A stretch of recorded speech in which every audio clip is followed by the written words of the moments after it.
sana kwa sababu baba Raila Amolo Odinga alikaa pale hoteli ya Serena the whole of afternoon mpaka late in the evening, na alikuwa na summon watu, anawaita, anawaongelesha.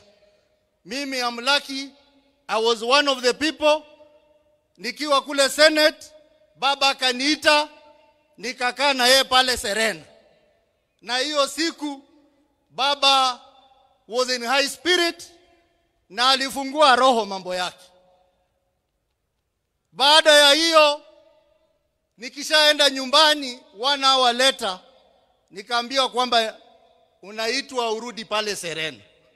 Nikapata pale Serena Mheshimiwa Gladys Wanga, Mheshimiwa Junet Mohamed, Mheshimiwa Rosa Buyu na Mheshimiwa Odoro Ngwen kwa mkutano na baba.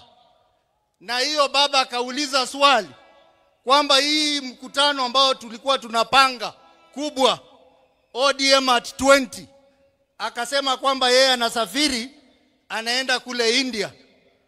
Akatuuliza hii mkutano mnatakaje, iendelee ama isiendelee? Na akatupa nafasi kila mmoja wetu tuseme kama mkutano itaendelea ama haitaendelea.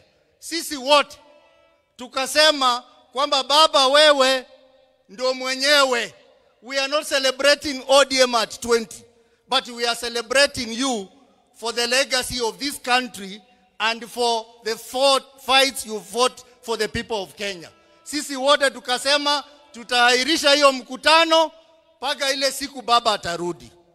Lakini mimi majonzi yangu ni kwamba kumbe baba alikuwa anajua anaenda, kwa sababu alisema hiyo ODM at 20 ataita watu wote wale wamepitia kwa chama cha ODM, akiwemo rais wa Kenya Mheshimiwa Ruto na Mheshimiwa Uhuru Kenyatta, wote, Mheshimiwa Musalia Mudavadi, na leo mnawaona hapa wote.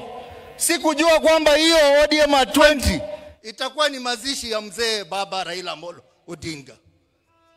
Ya mwisho, mimi nikikaa pale na baba tumeongea mambo mengi, but I just want to send 2 most important things.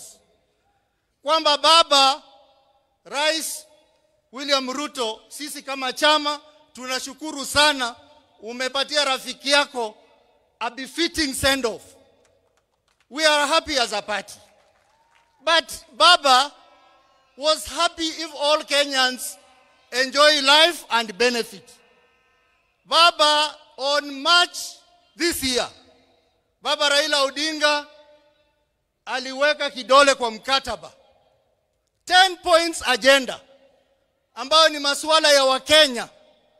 Mheshimiwa Rais, umesaidia ndugu yako vikubwa, lakini baba atakuwa na furaha sana kule mbinguni kama hiyo 10 point agenda itakamilika vile alikuwa anataka.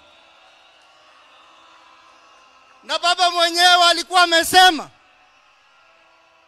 tarehe March next year 2026 yale masuala 10 yawe yametekeleza. Kwa hivyo Rais, I know you have the ability, I know you have the capability, I know you have the power. Please make baba happy in heaven.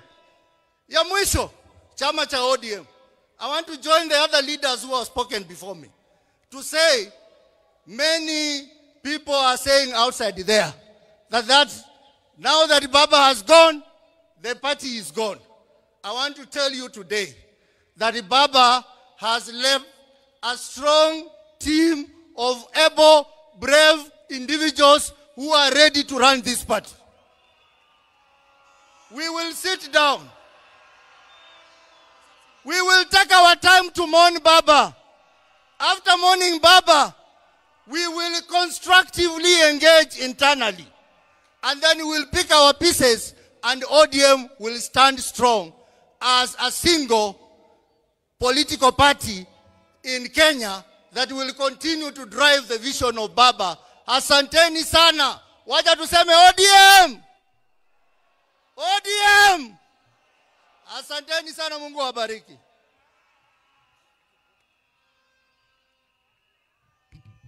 Let me now invite the governor of Kisii, deputy party leader of the ODM party, Honorable His Excellency Simba Arati.